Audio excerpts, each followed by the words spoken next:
Ever found yourself in a tight spot, needing a little extra cash before your next paycheck arrives?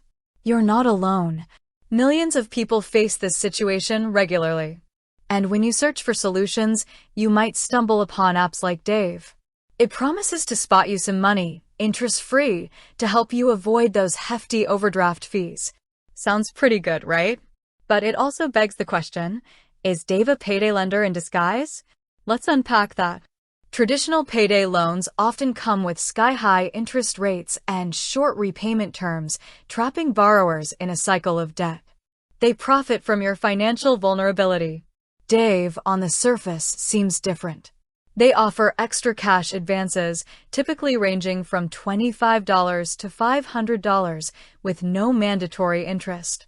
Instead, they rely on optional tips from their users and a small monthly membership fee.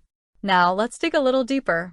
While Dave doesn't explicitly charge interest, the concept of tipping introduces a variable cost. Think about it.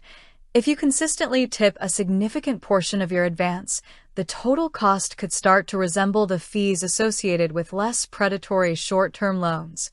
It's not a fixed interest rate, but it's still a cost you incur for accessing funds early. Furthermore, Dave encourages users to connect their bank accounts. This allows them to analyze your spending habits and determine your eligibility for advances.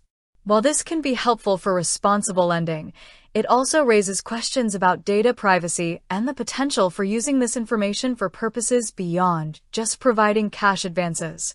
Another aspect to consider is Dave's focus on short-term needs. The advances are designed to bridge the gap until your next paycheck, mirroring the structure of payday loans. While the intention might be to help users avoid overdraft fees, relying on these short-term fixes repeatedly could indicate a deeper financial issue that needs more sustainable solutions. It's also worth noting Dave's marketing. They often position themselves as an alternative to traditional banking and payday loans, emphasizing their user-friendly approach and lack of mandatory fees. This messaging can be appealing, especially to those who feel underserved by traditional financial institutions. However, it's crucial to look beyond the marketing and understand the underlying mechanics of the service. So, is Dave a payday lender? Not in the traditional sense. They don't charge the exorbitant interest rates that are characteristic of predatory payday loans.